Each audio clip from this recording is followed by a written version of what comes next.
The wrench slipped from Jamie's oil-stained fingers and clattered against the asphalt, the sound swallowed immediately by the howling wind that tore across the empty highway like something hungry and alive.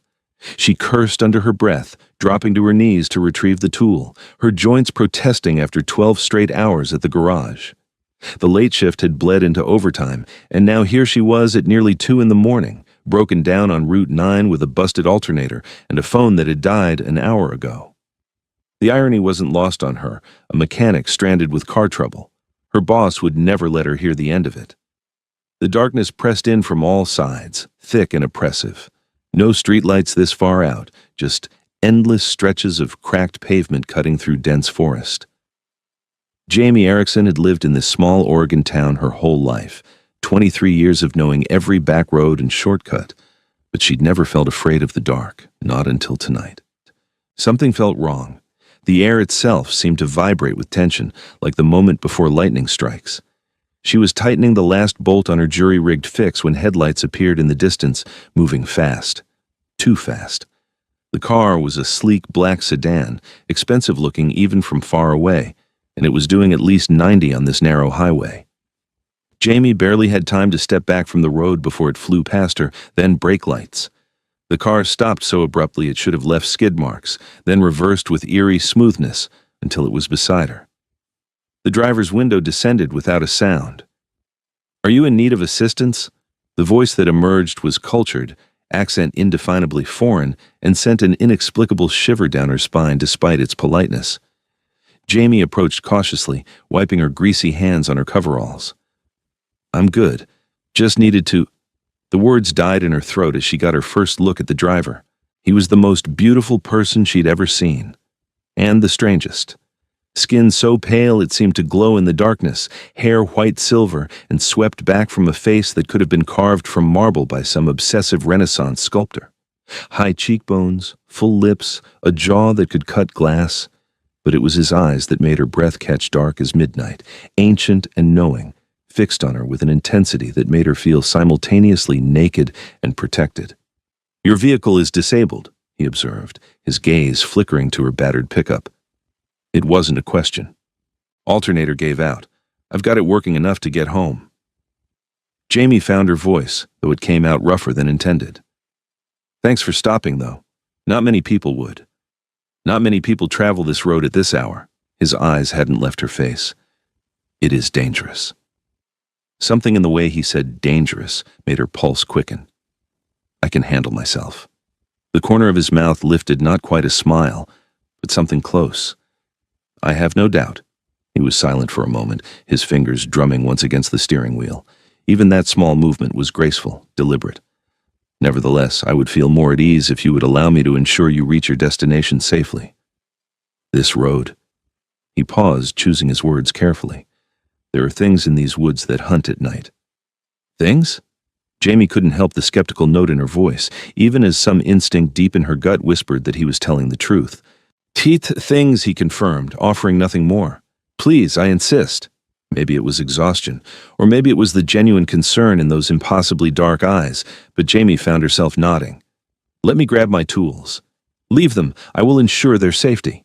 Before she could protest, he was out of the car, moving around it with fluid grace.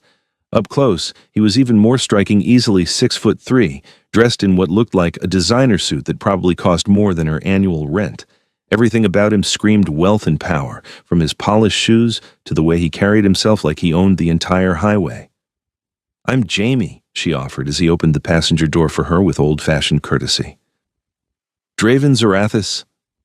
He waited until she was seated before closing the door gently, then returned to the driver's seat with that same preternatural grace. The interior of the car was immaculate, all black leather and subtle luxury. It smelled faintly of something expensive, sandalwood maybe, mixed with something else she couldn't identify. Draven pulled back onto the highway, accelerating smoothly. "That's an unusual name," Jamie said, trying to fill the charged silence. "It is very old." His eyes never left the road. "As am I." She laughed, the sound nervous in the quiet car. "You don't look old. 30 maybe." "I've lost count of the years." He said it so matter-of-factly that for a moment she almost believed him. Then he glanced at her, and there was something in his expression, amusement mixed with something darker. You do not believe in the old things, Jamie Erickson, the creatures that lived before your modern world tried to explain them away. How do you know my last name? The question came out sharper than intended. He gestured to her coveralls, where Erickson's garage was embroidered across the breast pocket. Deductive reasoning, Jamie felt her cheeks heat. Right. Sorry, it's been a long night. You worked too hard. Again, it wasn't a question. I can see the exhaustion in your eyes, the grease under your fingernails that never quite comes out.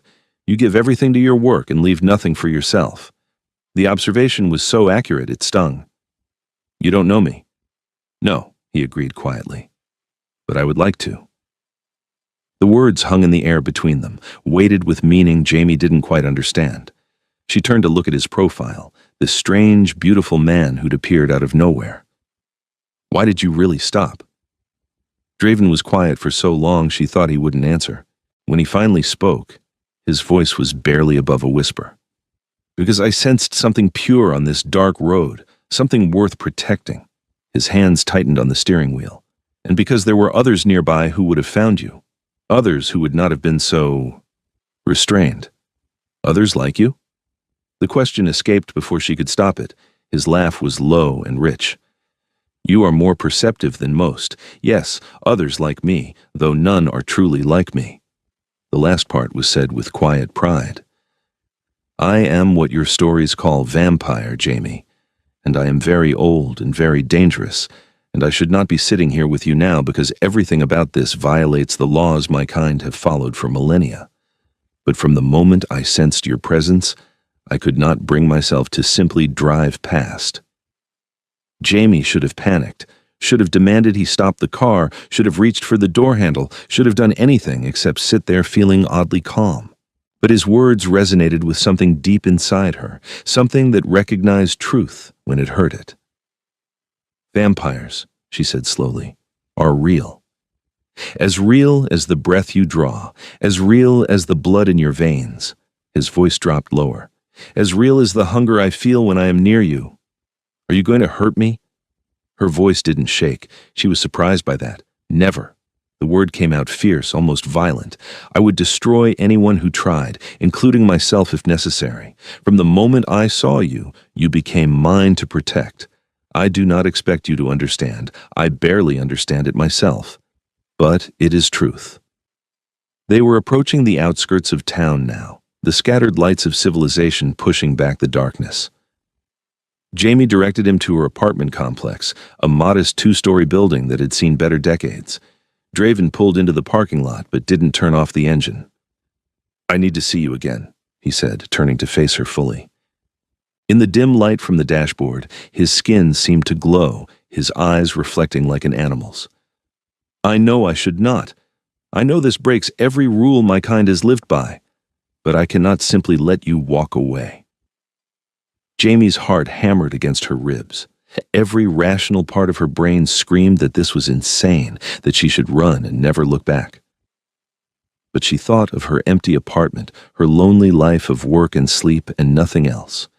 She thought of how alive she'd felt in the past 20 minutes, more alive than in years. Tomorrow night, she heard herself say, there's a diner on Main Street, Marco's. I finish work at 7. Draven's entire face transformed. The smile that crossed his features was radiant, genuine, and made him look almost human. Almost. I will be there. And Jamie? He waited until she met his eyes. Thank you. For not running. For giving me this chance. Thank you for stopping, she replied softly. For protecting me from things I didn't know I needed protection from. She got out of the car, but before she could close the door, he spoke again. Your truck will be here by morning, fully repaired. Consider it a gift. You don't have to. I want to. His voice left no room for argument. Sleep well, Jamie Erickson, and know that I will be watching over you until the sun rises. Nothing will harm you while you are under my protection. Then he was gone, the black sedan disappearing into the night with impossible speed, leaving Jamie standing in the parking lot, wondering if she'd hallucinated the entire encounter. But her heart still raced. Her skin still tingled where his eyes had touched her, and she knew it had been real. All of it. She climbed the stairs to her apartment in a daze, unlocked her door, and stood in her tiny living room trying to process what had just happened. A vampire. The Vampire King, if she'd heard the pride in his voice correctly, and he wanted to see her again. Jamie moved to her window, looking out at the dark street below. She couldn't see him, but somehow she knew he was out there, watching, protecting. The thought should have terrified her. Instead, it made her feel safer than she had in years. She finally fell into bed as the first hints of dawn touched the sky, and her dreams were full of dark eyes and silver hair, and a voice that promised things she didn't dare name. True to his word, her truck was in the parking lot when she woke late the next morning. Jamie went downstairs in her pajamas, bare feet on cold concrete, and stared at the vehicle in disbelief. Not only was it there, but it looked better than it had in years. The alternator had been replaced with a top-of-the-line model. The oil changed, the tires rotated, even the paint buffed to a shine. A small envelope sat on the driver's seat. Inside, in elegant handwriting, were just 4 words. Until tonight. D. Jamie pressed the note to her chest and laughed, the sound bubbling up from somewhere deep inside. This was crazy. This was impossible. This was the most exciting thing that had ever happened to her. She went through her workday in a fog, barely aware of the cars she serviced or her boss's complaints about her distraction. Her coworker Marcus, a good-natured guy who'd been trying to work up the courage to ask her out for months, finally cornered her during lunch. "Okay, what's going on? You've been weird all day. Good weird, but weird." "I met someone," Jamie admitted, unable to keep the smile off her face. Marcus's expression fell, but he rallied quickly. "Yeah? That's great, Jamie. You deserve it. What's he like?" How did she even begin to answer that? Different, mysterious, protective. Sounds intense. It is. She checked her phone for the 100th time that day, even though she had no way to contact Draven and he had no way to contact her. Really intense. Just be careful, okay? Some guys who come on strong like that are bad news. Jamie thought of Draven's promise to never hurt her, the way he'd looked at her like she was something precious and rare. "I don't think he's bad news. I think he might be the best news I've ever had." The hours until 7 crawled by with agonizing slowness. Jamie rushed home at 5:30, showered frantically, and tore through her closet looking for something to wear. Everything was either covered in motor oil stains or too casual. She finally settled on jeans and a simple green top that brought out her eyes, then immediately second-guessed the choice. By 6:50, she was at Marco's Diner, a retro place with red vinyl booths and a jukebox that only played hits from the 50s. She chose a booth near the back, ordered coffee she didn't drink, and watched the door with her stomach in knots. At precisely 7 o'clock, Draven walked in. Every conversation in the diner stopped, every head turned. It wasn't just his otherworldly beauty, though that would have been enough. It was the way he moved, the way he commanded the space, the sheer presence of him. He wore black again slacks and a sweater that probably cost more than her truck, and his silver hair caught the fluorescent lights like a crown. His eyes found hers immediately, and the smile that crossed his face was private, just for her. He crossed the diner in smooth strides, ignoring the stares, and slid into the booth across from her. "You came," he said softly. "You doubted I would?" "I doubted my own worthiness of your company." He reached across the table, stopping just short of touching her hand. "May I?" Jamie placed her hand in his, and the contact was electric. His skin was cool, smooth as silk, and his fingers closed around hers with reverent gentleness. "You're really here," she whispered. "I half convinced myself I dreamed you. I am here, and I have thought of nothing else but this moment since I left you." His thumb traced circles on her palm. "I must be honest with you, Jamie. I do not do things halfway. When I care for something, I protect it absolutely. When I want something, I pursue it with single-minded determination. And I want to know you, everything about you."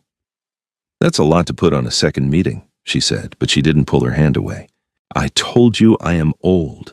I have learned not to waste time on pretense or games. Life is too precious, too brief." He paused, pain flickering across his features.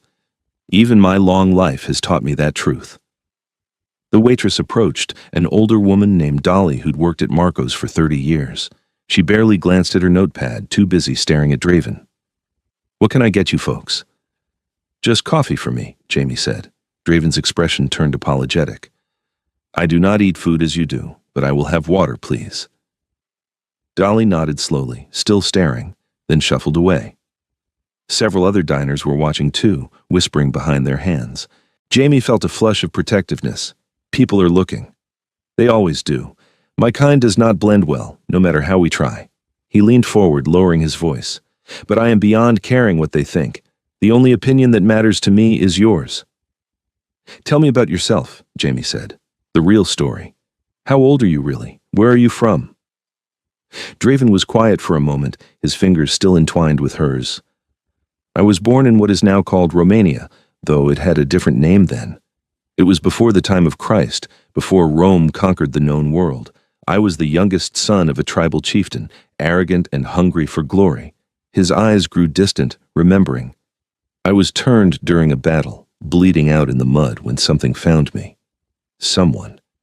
She was ancient even then, and she offered me a choice: die as a human, or live forever as something more. You chose to live. I chose power, immortality. I did not understand the cost. He met her eyes. I have watched civilizations rise and fall. I have seen every person I ever loved as a human age and die. I have killed more people than I can count, both to feed and to protect my territory. For centuries, I ruled through fear and strength, and I told myself it was necessary, that it was what a king must do. King? Jamie's breath caught. You're serious. You're actually the vampire king. One of many, once. Now I'm the last. His voice carried weight, grief. 20 years ago, there was a war among my kind. Old rivalries, ancient grudges, power struggles that had simmered for millennia. By the time the dust settled, I was the only monarch left standing. Not because I wanted the crown, but because I refused to let the others destroy everything. So you rule all vampires now? I rule those who accept my authority. Many do, because they remember the chaos before, the endless fighting. But some resist, clinging to the old ways, the old violence. He squeezed her hand gently. This is what I am, Jamie. I'm a killer who has killed killers. I'm a monster who has tried to impose order on monsters. And I am a man who saw you broken down on a dark highway and felt something I have not felt in 500 years: hope. The waitress returned with their drinks, breaking the moment. Jamie waited until she left before speaking. Why me? I'm nobody special, just a mechanic from a small town. Draven's eyes blazed. You are everything. Do you know what I saw when I looked at you last night? I saw strength, courage, someone who works with her hands and takes pride in it, who fixes broken things and makes them whole again. You were alone on that dark road, exhausted and vulnerable, and you did not cower. You did not beg. You looked at me with clear eyes and kindness. He brought her hand to his lips, kissing her knuckles with devastating gentleness. I have been surrounded by sycophants and schemers for centuries. Everyone wants something from me: power, protection, status. But you did not even know who I was, and you still gave me a chance. I'm giving you a chance now, Jamie said quietly. But I need you to be honest with me, about everything. What does this mean? What happens next? I do not know, he admitted. This has never happened to me before. But I know what I want. I want to see you again tomorrow, and the day after, and the day after that. I want to learn what makes you laugh, what makes you angry, what you dream about when you close your eyes. I want to protect you from every danger in this world and the next, and eventually, if you will allow it, I want to court you properly. Court? Jamie couldn't help but laugh. That's very old-fashioned. I am very old-fashioned. His smile was self-deprecating. But I'm also patient. We will move at whatever pace makes you comfortable. Though I must warn you, my people will eventually learn of you. They will want to know why their king is spending time with a human. Some will approve, others will not. Is that dangerous? For me? His expression turned hard, deadly. Anyone who threatens you will face my wrath. I have not held power this long by being merciful to my enemies. You are under my protection now, Jamie. That makes you untouchable. They talked for hours until the diner began to empty and Dolly started shooting them pointed looks. Draven told her about his life, about the compound where he lived hidden in the mountains outside town, about the court he presided over, and the laws he enforced. Jamie told him about growing up working in her father's garage, about taking over the business when he died 5 years ago, about her dreams of maybe someday opening her own custom shop. "I will help you," Draven said immediately. "Whatever you need, funding, space, resources, I have more money than I could spend in 10 lifetimes." "I don't want your money," Jamie interrupted gently. "If I do it, I want to do it on my own terms." He studied her for a long moment, then nodded slowly. "You're proud. I understand that. I respect it. But please know that anything I have is yours whenever you are ready to accept it." They stood to leave, and Draven insisted on paying, though he hadn't ordered food. Outside, the night was cool and clear, stars visible despite the town's lights. He walked her to her truck, then hesitated. "May I kiss you?" The question was formal, careful. "I have wanted to since the moment I saw you, but I will not presume." Jamie's heart thundered. She nodded, not trusting her voice. Draven cupped her face in his cool hands, tilting her chin up. He lowered his head slowly, giving her every chance to pull away. Then his lips met hers, and the world caught fire. The kiss was soft at first, tentative, but it deepened quickly as Jamie pressed closer. He tasted like night air and something darker, something that made her head spin. His arms came around her, pulling her against him, and she could feel the leashed strength in his body, the careful control. When they finally broke apart, both were breathing hard. "I should go," Draven said roughly, "before I forget myself entirely." "When will I see you again?" "Tomorrow?" "I know it seems excessive, but—" "Tomorrow," Jamie agreed immediately. "Same time?" "I will count every minute." He pressed another kiss to her forehead, lingering. "Dream of me, Jamie Erickson." "I think that's inevitable," she whispered. She watched him walk to his car, watched him drive away, and stood in the parking lot feeling like her entire world had shifted on its axis. A vampire. She was falling for a vampire, the vampire king. And she didn't care, and she... The next 2 weeks passed in a blur of stolen moments and long nights. Draven appeared every evening, sometimes at the diner, sometimes at her apartment, once memorably at the garage where he'd shown up in the middle of her shift, wearing coveralls and insisting on helping. He'd been surprisingly competent with tools, his centuries of life apparently including some mechanical knowledge, and the sight of him covered in grease and smiling had done dangerous things to her heart. They talked about everything and nothing. He told her stories of ancient Rome, of the French Revolution, of standing in the crowd when Martin Luther King Jr. gave his famous speech. She told him about growing up with a single father, about her mother who'd left when she was 6, about the satisfaction of bringing a broken engine back to life. And they touched, constantly, a hand on her back, his fingers brushing her hair from her face, her head on his shoulder as they sat in her apartment watching movies he'd never seen. The physical attraction between them was overwhelming, a constant electric current, but Draven never pushed for more than she was ready to give. "You're different," she told him one night as they sat on her apartment's small balcony, looking at the stars, "from what I thought vampires would be." "How so?" "You're gentle, kind. I expected something darker." Draven's laugh was bitter. "Do not mistake me, Jamie. I am dark. I have done things that would make you run screaming. I have killed without remorse, ruled with an iron fist, made decisions that cost innocent lives." He turned to look at her, his expression raw. "But with you, I want to be better. You make me remember what it was like to be human, to care about something beyond power and survival." "I'm falling in love with you," Jamie said quietly. The words had been building for days, and she couldn't keep them contained any longer. "I know it's too soon. I know it's crazy, but it's true." Draven went utterly still. When he spoke, his voice shook. "Jamie, I have lived for over 2,000 years. I have experienced every pleasure, every vice, every emotion your language has words for. But I have never felt what I feel for you. It transcends love. It is obsession and devotion and worship all tangled together. You are my light in the darkness, the thing that makes eternity bearable." He took her hands in his. "I am yours, completely and forever, if you will have me."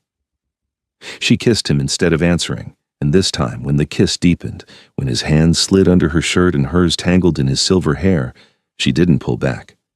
They made it to her bedroom, a tangle of limbs and desperate touches, and Draven's control finally cracked. "Ah, are you certain?" He breathed against her neck, his body taut with restraint. "Once I have you this way, I will never let you go. You will be mine in every sense of the word." "I'm certain," Jamie gasped. "I'm yours. I've been yours since that night on the highway." What followed was hours of worship, of learning each other's bodies, of pleasure so intense it bordered on pain. Draven was reverent and fierce by turns, his centuries of experience evident in every touch, every kiss. And when it was over, when they lay tangled together in her sheets as dawn approached, Jamie felt fundamentally changed. "You should sleep," Draven murmured, stroking her hair. "The sun will rise soon, and I must return to my compound." "Stay," she whispered, already half asleep, "just until I fall asleep." "Always." He pressed a kiss to her temple. "I will always stay as long as you need me." She woke alone, but there was a note on the pillow beside her. "You are magnificent. Tonight, I want you to meet my people.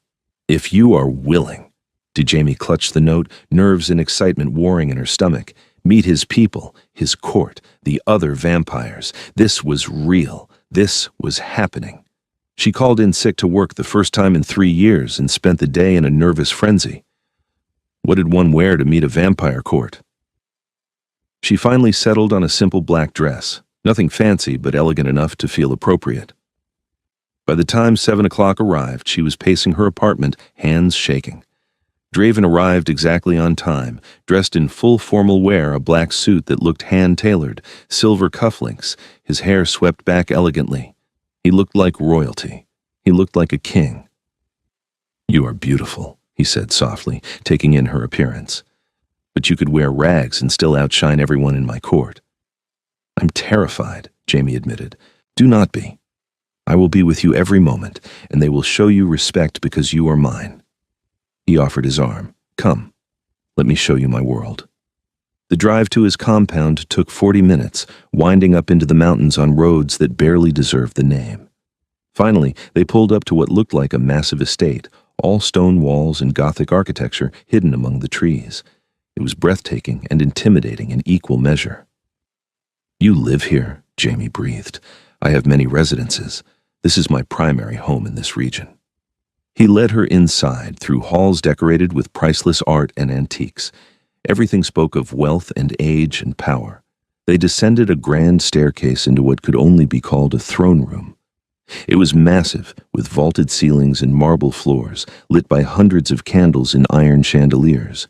And it was full of vampires. There must have been 50 of them, all pale-skinned and beautiful, all dressed in fine clothes. They turned as one when Draven entered, and the weight of their collective attention made Jamie's knees weak.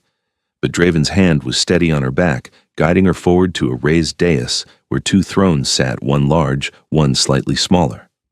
He led her to the large throne and sat, then to her shock, pulled her down to sit on the arm of it beside him. The message was clear. She belonged at his side. "My court," Draven's voice rang out, commanding absolute attention. "I present to you Jamie Erickson, who is under my personal protection and regard. She is to be treated with the respect due to one the king honors." The room exploded into whispers. A male vampire near the front, with long white hair and cruel eyes, stepped forward. "My lord, surely you cannot be serious. A human? In these halls?" "I am deadly serious, Valdrin." Draven's voice dropped to a dangerous purr. "And you will address her properly, or I will take your tongue." "But the laws—" "I am the law," the shout echoed through the chamber. Draven stood, and his presence seemed to expand, filling the room with barely contained power. "I am your king. I have led you through war and peace. I have protected you when others would have seen you destroyed. And I say that this woman is welcome in my home, in my court, and in my life. Anyone who disagrees is free to challenge me." "Now." Silence. No one moved. Draven sat back down, pulling Jamie closer to him. His hand found hers, fingers entwining. "Good. Now, I have called you here tonight to discuss the attacks on the eastern border. 3 of our people have been killed in the past month, their bodies left as warnings." The court session that followed was fascinating and terrifying. Vampires reported on various matters, territory disputes, blood supply issues, conflicts with supernatural groups Jamie hadn't known existed. Draven presided over it all with calm authority, making decisions that could mean life or death with steady confidence. And through it all, he kept Jamie at his side, his hand never leaving hers. The message was unmistakable: she belonged there. After the court session ended, several vampires approached to introduce themselves properly. Most were wary but polite. A few were openly hostile, though they kept it subtle. One woman, with silver hair styled in intricate braids and kind eyes, seemed genuinely pleased. "I am Celestine," she said, bowing slightly. "I have known our king for 600 years, and I have never seen him as content as he is now. You must be very special." "I'm just me," Jamie said, uncomfortable with the praise. "That is precisely what makes you special." Celestine smiled. "Most who come into our king's orbit want something from him, but you just want him. That's a rare gift." As the evening wore on, Draven gave Jamie a tour of the compound. He showed her libraries filled with books in languages she couldn't read, art galleries with paintings by long-dead masters, training rooms where vampires honed their fighting skills. And finally, he showed her his private chambers. They were surprisingly simple: a massive bedroom with a four-poster bed, dark wood furniture, floor-to-ceiling windows that currently had heavy curtains drawn against the night. But the walls were covered in paintings and sketches, hundreds of them. "I paint," Draven said, almost shyly. "Or I did for many centuries." It was a way to process the endless march of years. Jamie moved closer, studying the artwork. Landscapes, portraits, abstract pieces. All of them were masterful, skilled beyond anything she'd seen in museums. "These are incredible. They are all of things I have lost, people who died, places that no longer exist." He came up behind her, his hands settling on her shoulders. "But tonight, I want to paint something new, something worth remembering for all the right reasons." He guided her to sit in a chair near the window, adjusted the lighting, and set up a canvas and paints with practiced ease. Then he began to work, his eyes moving between her and the canvas, his hands moving with swift certainty. Jamie watched him paint, watched the way he lost himself in the work, and felt her heart swell impossibly larger. This was Draven, not the king, not the ancient vampire, but just a man creating art, trying to capture a moment before it fled. "Done," he said finally, turning the canvas to show her. It was beautiful. He'd captured her not as she saw herself, tired mechanic with grease under her nails, but as he saw her, strong, luminous, almost glowing. He'd painted her as something precious. "Is that really how you see me?" she whispered. "That is how you are." He set the canvas aside and knelt before her, taking her hands. "Jamie, I need to ask you something, and I need you to truly consider before you answer." Her heart hammered. "What?" "I want you to stay with me, here, in my home. I want to wake each night knowing you are near. I want to fall asleep each dawn holding you. I know it is a great deal to ask. You would be leaving your life, your work, your world, but I am asking anyway, because I cannot imagine continuing without you." Jamie's mind raced. Leave her apartment, her job, everything familiar? To live in this gothic estate with vampires? It should have been an impossible choice, but it wasn't. "Yes," she said. "Yes, I'll stay." Draven's face transformed with joy. He stood, pulling her up with him, and kissed her with desperate relief. "You will not regret this. I will give you everything, Jamie. Anything you want, anything you need. You need only ask." "I just want you," she murmured against his lips. "Everything else is just details." They made love again that night in his massive bed, and this time it was slower, deeper, tinged with the weight of commitment. Afterward, as Jamie lay in his arms listening to his unnecessary breathing, she felt a sense of rightness she'd never experienced before. This was where she belonged. The next weeks were a whirlwind of change. Jamie gave notice at the garage, though she kept ownership. Her father's legacy wasn't something she could completely abandon. She moved her belongings to Draven's compound, a task made laughably easy by vampires with supernatural strength. Draven gave her an entire wing of the estate, insisting she have space that was purely hers. "I do not want you to feel caged," he explained. "This is your home now, not your prison." She set up a workshop in one of the large garages, filling it with tools and equipment. Draven watched with fascination as she worked on projects, restoring old engines and building custom parts.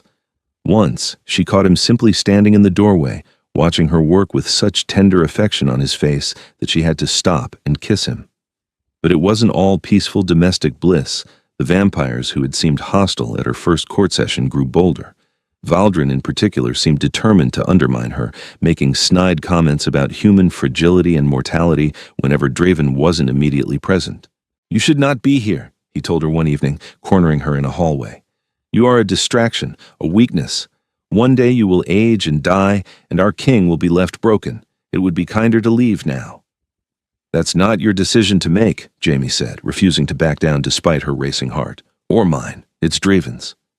He is blinded by infatuation. He cannot see clearly."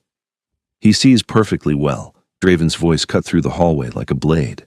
He appeared beside Jamie, moving faster than her eyes could track, and his hand closed around Valdrin's throat. "And what I see is a subordinate who has forgotten his place. You will show Jamie respect, or you will leave my court, permanently. Am I clear?" Valdrin bared his fangs but nodded jerkily. Draven released him, and he vanished down the hallway without another word. "Thank you," Jamie said quietly. "You do not need to thank me for protecting what is mine." Draven pulled her close. "But I'm sorry you must endure such hostility. Some of my people are slow to accept change." "I can handle it. I've dealt with sexist mechanics my whole life. Vampires are just a different flavor of the same thing." He laughed, some of the tension leaving his shoulders. "You are extraordinary. Do you know that?" 3 months passed in a blur of happiness. Jamie settled into her new life, finding a rhythm between working in her garage, attending court functions at Draven's side, and simply existing in his presence. They were inseparable, and the bond between them deepened daily. She learned the intricacies of vampire politics, the old grudges and alliances that stretched back centuries. She learned which vampires were trustworthy and which watched her with calculating eyes. She learned that Draven's rule, while absolute, was constantly tested by those who saw any weakness as an opportunity. And she learned that being with the Vampire King came with dangers she'd never imagined. The attack came on a cold November night. Jamie had been in her workshop, working late on restoring a vintage motorcycle engine. She'd sent Draven away earlier. He had business with vampires from another territory and insisted she'd be fine. She was wrong. The window exploded inward in a shower of glass. 3 vampires poured through, all of them snarling with barely contained violence. Jamie recognized one, a female named Seraphine, who'd been particularly cold during court sessions. "The king's pet human," Seraphine said, circling closer. "So fragile, so mortal. One wrong move and you'll break." Jamie grabbed a wrench, backing toward the door. "You don't want to do this. Draven is too obsessed with you to rule effectively. He turns away from the old ways, preaches restraint and mercy, all because a human has softened him." Seraphine's eyes glowed red in the dim light. "We have decided to remove the problem." They attacked as one. Jamie swung the wrench, caught one in the temple. It barely slowed him down. Hands grabbed her, painfully strong, and she felt fangs scrape her throat. She screamed, fighting with everything she had, but it was like fighting steel. Then the room exploded with power. Draven appeared in the center of the workshop, and he was terrifying. His eyes blazed red, his fangs were fully extended, and the air around him crackled with barely contained violence. He moved like lightning, grabbing the vampire at Jamie's throat and quite literally tearing him away. The sound was sickening. "You dare!" His voice shook the walls. "You dare touch her!" What followed was brutal and swift. Draven tore through the 3 vampires like they were paper dolls, his centuries of combat experience and superior strength making it no contest. Within seconds, all 3 were broken and bleeding on the workshop floor. Seraphine tried to crawl away. Draven planted his foot on her back, stopping her.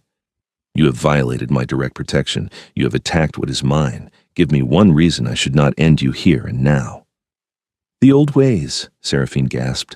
"Humans are food, toys, not equals. You have betrayed everything we are for her."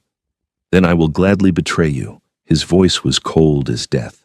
"I hereby exile you and your conspirators. You have until dawn to leave my territory. If I ever see you again, I will kill you slowly." He kicked her toward the broken window. "Now get out of my sight."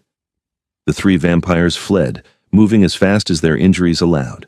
Draven stood rigid, watching them go, his entire body vibrating with barely suppressed rage. Then he turned to Jamie. "Are you hurt?" His voice was rough, his eyes still red. "I'm okay. Scared, but okay." She was shaking, adrenaline making her limbs feel weak. Draven crossed to her in 2 strides and pulled her into his arms, holding her so tightly she could barely breathe.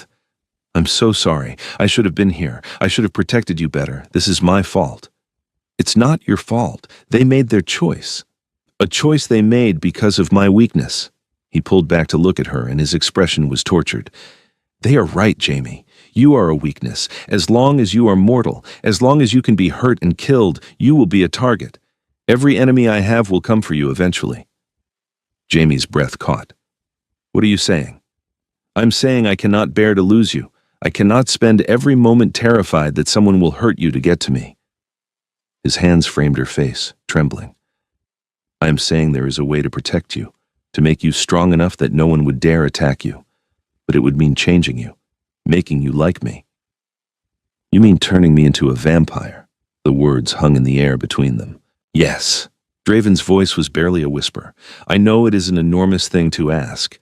Immortality comes with a heavy cost. You would have to drink blood to survive. You would burn in sunlight. You would watch everyone you've ever known age and die while you remained unchanged.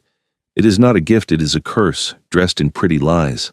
He pressed his forehead to hers. "But it would also mean we could be together forever.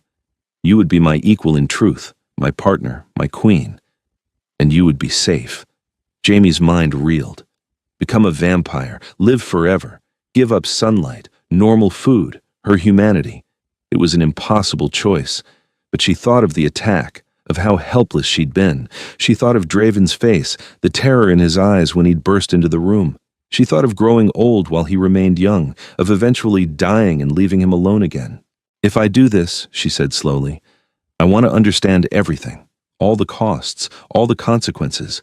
I need to make this choice with clear eyes." "Of course," relief flickered across his face. "I will tell you everything, and then you will decide. But know this, Jamie, I will love you regardless of your choice. If you wish to remain human, I will spend every moment of your mortal life protecting you, and when you die, I will mourn you for eternity. But I will not force this choice on you." They spent the rest of the night talking. Draven explained the turning process his blood mixed with hers, a death and rebirth that would take 3 agonizing days. He explained the constant hunger for blood, the way sunlight would burn like acid, the heightened senses and supernatural strength. He told her about the loneliness of immortality, watching the world change while you remained frozen. "But there are beautiful things too," he added softly. "You will see colors more vividly. Hear music in ways you never imagined. Your strength will be incredible. You could lift a car with one hand. And time becomes different. A year passes like a week. A century becomes just another chapter in an endless story. Would I still be me?" That was the question that mattered most. Yes, you would retain everything that makes you who you are, your memories, your personality, your soul, if such a thing exists. You would simply be more. His thumb traced her cheekbone. "I will not lie and say it does not change you, but the core of who you are would remain." Jamie thought about it for hours, weighing every option. Finally, as dawn approached, she made her decision. "I want to do it. I want to be with you, Draven. Forever." The joy on his face was radiant. "Are you certain?" "Absolutely certain." "I'm terrified, but I'm certain." She took his hands. "I love you. I want to spend eternity learning all the ways I can love you better." Draven kissed her then, deep and passionate, and tinged with desperation. When they broke apart, his eyes were wet. "You have given me a gift beyond measure. I will spend the rest of our existence trying to be worthy of it." "When?" Jamie asked. "When should we do this?" "Whenever you are ready. But I must warn you, the transformation is painful. You will suffer. I will be with you every moment, but it will still be the hardest thing you have ever endured." "I can handle it." She straightened her shoulders. "Let's do it tonight, before I lose my nerve." So as the sun set the following evening, Jamie lay in Draven's bed, dressed in comfortable clothes, her heart hammering with fear and anticipation. Draven sat beside her, looking more nervous than she'd ever seen him. Last chance, he said softly. We can stop right now. You can change your mind. I'm not changing my mind. Jamie reached up to cup his face. I love you. Turn me. Draven took a deep breath, then bit into his own wrist. Dark blood welled up, and he offered it to her.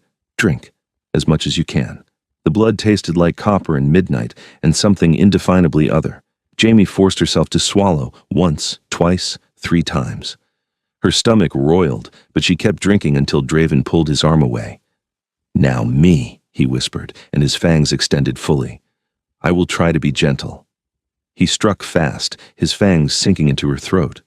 The pain was sharp and immediate, but it faded quickly into something else, a pulling sensation, like he was drawing something essential out of her. Jamie's vision began to blur, her limbs growing heavy. She was dying, she could feel it. Her heart slowed, her breathing became labored. The world dimmed around the edges. The last thing she saw was Draven's face above her, tears streaming down his cheeks, and she wanted to tell him it was okay, that she chose this. But the darkness swallowed her whole. The pain, when it started, was beyond anything Jamie had imagined. Every cell in her body was being torn apart and rebuilt. Her bones felt like they were breaking and reforming. Her blood boiled in her veins. She screamed until her throat was raw, and then she screamed more. Draven never left her side. He held her hand, stroked her hair, whispered words of encouragement in languages both modern and ancient. When she was lucid enough to hear him, he told her stories about the first time he saw the ocean, about painting the Sistine Chapel alongside Michelangelo, about all the centuries he'd survived so that he could eventually find her. You are so strong, he murmured. Stronger than I was when I turned. You can do this, my love. You can survive this. Time lost all meaning. Minutes stretched into hours, hours into days. The pain ebbed and flowed like a tide, sometimes bearable, sometimes so intense she wished for true death. But Draven's presence anchored her, gave her something to hold on to when the agony threatened to pull her under completely. On the 3rd day, the pain began to recede. Jamie lay gasping, sweat-soaked and exhausted, but aware that something fundamental had changed. Her body felt different, lighter, but also denser, like she was made of something more substantial than flesh and bone. And the world had changed too. She could hear everything, conversations happening rooms away, mice scratching in the walls, the flutter of bat wings outside the window. She could smell everything, the scent of old wood and stone, the lingering aroma of candles, the unique scent of every vampire in the compound. And when she finally opened her eyes, the colors were so vibrant they made her gasp. Jamie? Draven's voice was cautious, hopeful. Can you hear me? I can hear everything, she whispered, and even her own voice sounded different, richer, more resonant. Is this what it's always like for you? Yes? He helped her sit up carefully. How do you feel? Strange, powerful, hungry. The hunger was a gnawing ache in her stomach, demanding attention. Really hungry. I have blood prepared. He reached for a glass on the nightstand filled with deep red liquid. Drink slowly. Your system needs to adjust.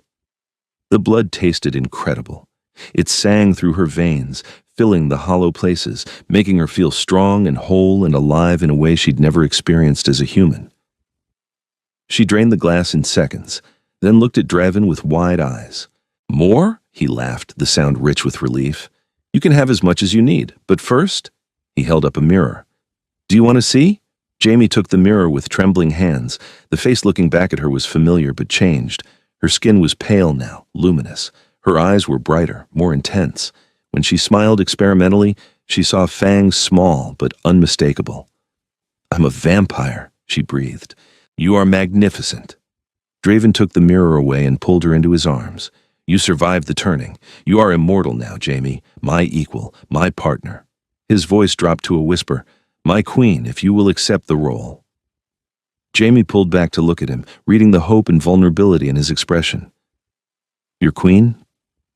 I want you beside me in all things, ruling the court, making decisions, sharing the burden of leadership. His hands framed her face. I've been alone for so long. I do not wish to be alone any longer. Will you stand beside me? Not behind me, not below me, but beside me as an equal. Tears blurred her vision. She could still cry, she noted distantly. Yes. Yes, 1,000 times. Yes. They sealed the promise with a kiss that quickly deepened into something more. Draven undressed her carefully, worshipping her transformed body with hands and lips. And when they joined, it was different than before, more intense, more desperate, two immortal beings claiming each other completely. The next week was spent helping Jamie adjust to her new existence. Draven taught her to control her strength so she didn't accidentally break everything she touched. He taught her to feed properly, to take only what she needed without killing. He taught her to use her enhanced senses to filter out the overwhelming input, and he introduced her to the court as their new queen. The reaction was mixed. Some vampires bowed with genuine respect, accepting her elevation. Others were clearly displeased, Valdrin among them. But none dared speak against her openly, not with Draven's hand firmly on her back and his message clear she was to be obeyed as he was. "You will learn politics," Celestine told her during one of their increasingly frequent conversations. The older vampire had become something of a mentor to Jamie. Who can be trusted, who harbors resentment, who seeks power. It is a delicate dance, ruling vampires. We are predators by nature, and we do not submit easily. "Then why do they follow Draven?" Jamie asked. "Because he is stronger than any of us, because he has proven himself time and again, and because the alternative chaos, endless war, is worse than bending knee." Celestine smiled. "But now he has you, and that changes everything." "How?" "Because now he has something to lose. Before he was untouchable. Now, anyone who wants to hurt him needs only hurt you." She held up a hand when Jamie tensed. "I do not say this to frighten you, only to prepare you. Being queen is not just wearing a crown and looking pretty. It is understanding that you are both symbol and target, and acting accordingly." Jamie took the lessons to heart. She trained with vampire guards, learning to fight with her new strength and speed. She studied the history of their kind, learning the old laws and customs. She sat beside Draven during court sessions, observing how he navigated disputes and made judgments. And she loved him, more with each passing night. 6 months after her turning, Jamie felt comfortable in her new life. She'd found a balance between her old self and her new existence. She still worked in her garage, now on projects for vampires who needed custom work on vehicles, modified to protect them from sunlight. She still wore coveralls and got grease under her nails. But she also wore elaborate gowns to formal courts, sat on a throne beside the Vampire King, and commanded respect from beings who'd lived for centuries.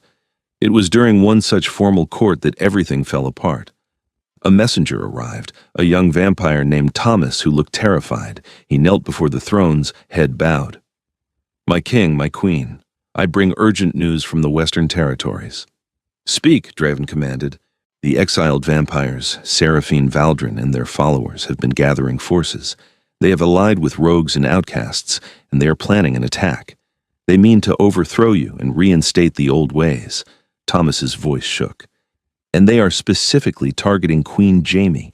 They believe that if they kill her, you will be weakened enough to defeat." The court erupted in whispers. Draven's hand found Jamie's, gripping tight. "When?" he asked coldly. "Soon. Perhaps days. They are amassing outside our borders, waiting for the right moment." Draven stood, and the court fell silent immediately. "Then we will give them their moment.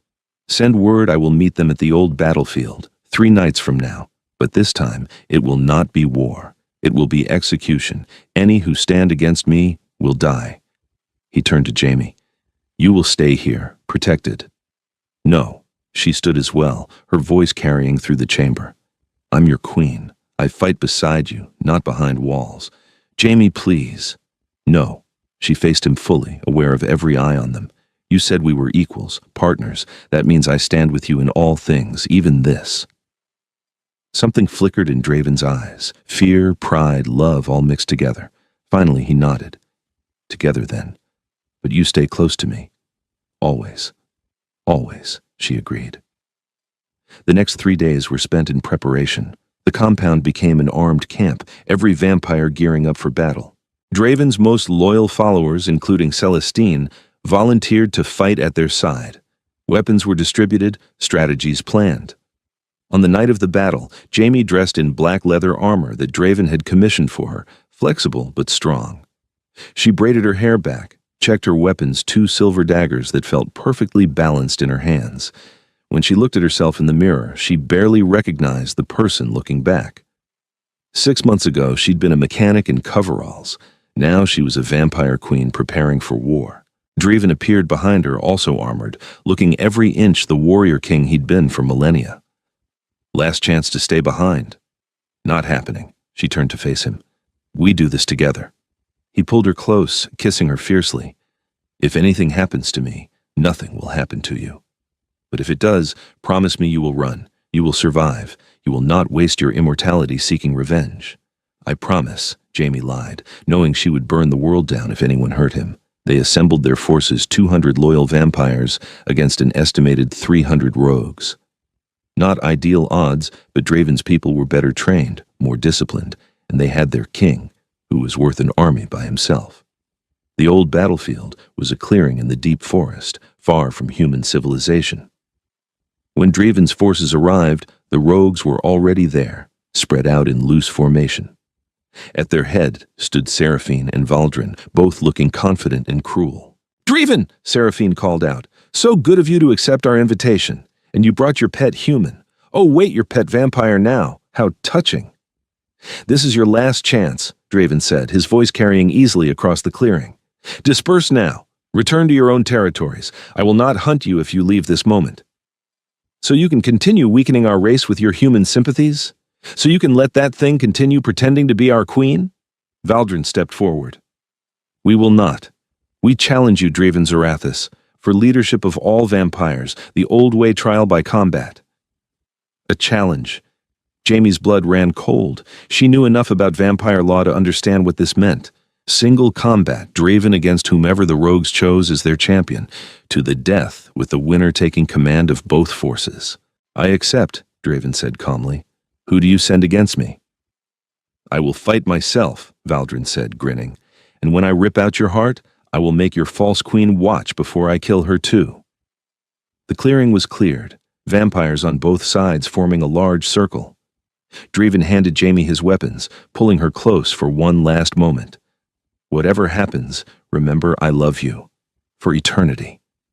"You're going to win," she whispered fiercely. "And then, we're going home." The fight began with explosive violence.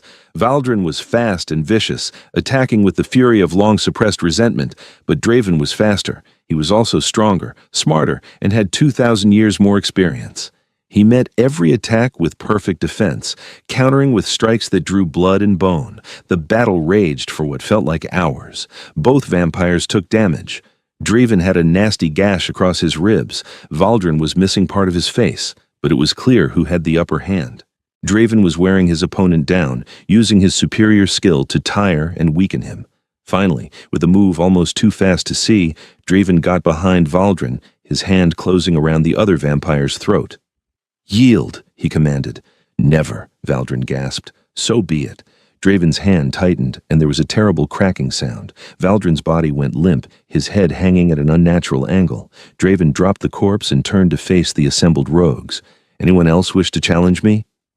Silence.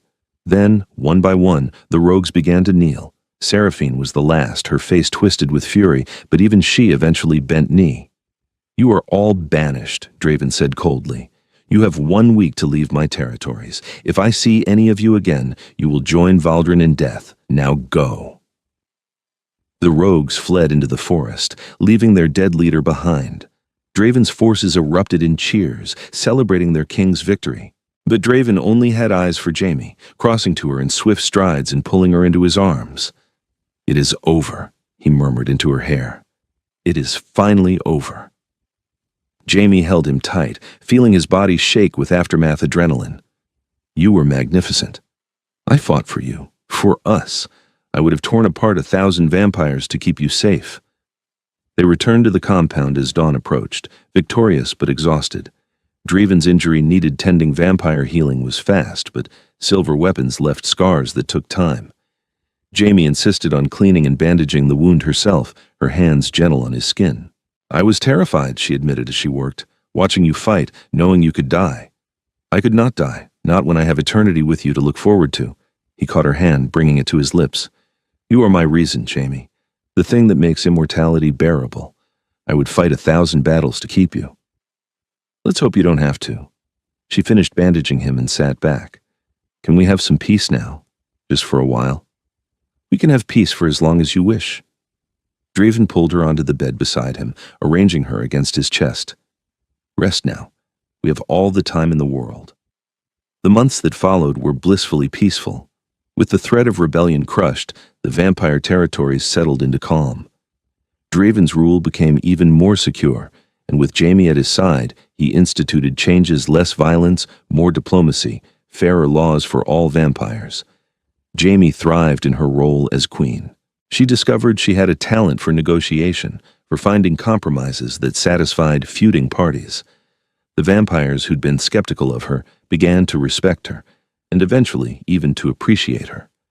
She brought something new to their court: compassion without weakness, humanity without mortality. And her relationship with Draven only deepened. They were inseparable, partners in every sense. They ruled together, fought together when necessary, and spent their private hours learning every possible way to love each other. A year after Jaime's turning, Draven took her on a trip, their first real time away from the compound, since she'd become immortal. They traveled to Europe, visiting cities he'd lived in centuries ago, showing her all the places he'd told her about. They stood in the Colosseum at midnight, kissed at the top of the Eiffel Tower, walked through castles that had once been vampire strongholds. I could not enjoy these places before, Draven told her as they stood in a cathedral in Prague, moonlight streaming through stained glass. I was always alone, always aware that everyone I met would eventually leave. But with you, he pulled her close. With you, I can finally appreciate the gift of immortality, because I get to share it. I love you, Jaime said, the words inadequate for the depth of feeling she carried, more than I thought it was possible to love anyone. And I love you. My queen, my partner, my salvation. He kissed her softly. Thank you for fixing my car that night on the highway. Thank you for not running when you learned what I was. Thank you for choosing to spend eternity with me. Best decision I ever made, Jaime murmured against his lips. They returned home to find the compound thriving. Celestine had managed things perfectly in their absence, and the court was eager to have their king and queen back. Jaime settled into her throne beside Draven, looking out at the assembled vampires, her people now, and felt a surge of contentment. This was her life now. Immortal, powerful, loved beyond measure. She was Jaime Erickson, vampire queen, partner to the vampire king, and she would spend eternity making sure their people thrived and their love endured. 5 years after Jaime's turning, she woke one evening to find Draven already awake, watching her with an expression she couldn't quite read. What? She asked, smiling. I was thinking about that night, when I found you on the highway. His fingers traced her jawline. What if I had driven past? What if I had been even 1 minute later and someone else had found you first? I would have missed all of this. But you didn't drive past. You stopped. Jaime caught his hand, pressing a kiss to his palm. We found each other. However impossible, however unlikely, we found each other. Fate, Draven murmured. I never believed in it before. But how else do you explain it? 2,000 years of existence, and I had to be on that exact highway at that exact moment to find the one person who could make eternity bearable. Not just bearable. Beautiful. Jaime shifted to straddle him, looking down into his beloved face. You've given me everything, Draven. Immortality, power, purpose, but most importantly, you've given me love. Real love, the kind that changes everything. You changed me first, he countered, his hands settling on her hips. You took a cold king who'd forgotten how to feel and taught him to love again, to hope again, to believe that forever might actually be a gift instead of a curse. They made love slowly, tenderly, taking their time to worship each other's bodies. Afterward, as they lay tangled together, Jaime felt a deep sense of peace settle over her. This was where she belonged, in this bed, in this compound, in this life, with this man. What should we do tonight? Draven asked eventually. Court session, or we could skip it, let Celestine handle things. Skip it, Jaime decided. Let's just be us tonight. No king and queen, no responsibilities, just two people in love. Two vampires in love, Draven corrected with a smile.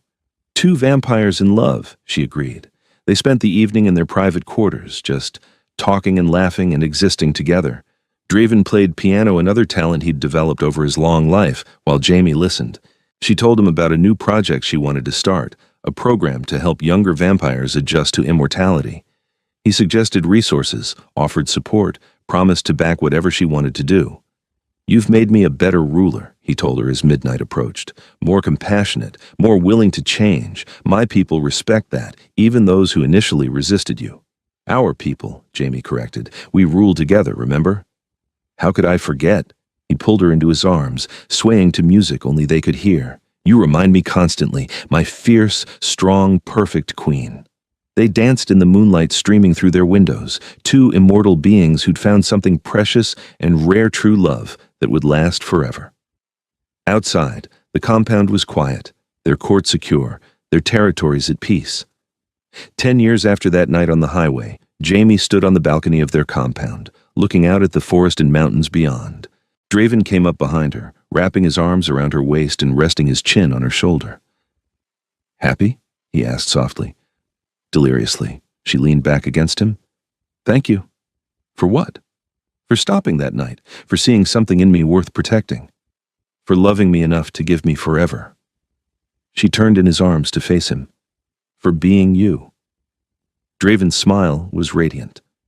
"I am the one who should be thanking you. You saved me, Jamie. From loneliness, from becoming the very monster I fought against. You gave me purpose again." They kissed as the moon rose over their kingdom, two hearts beating in perfect synchronicity.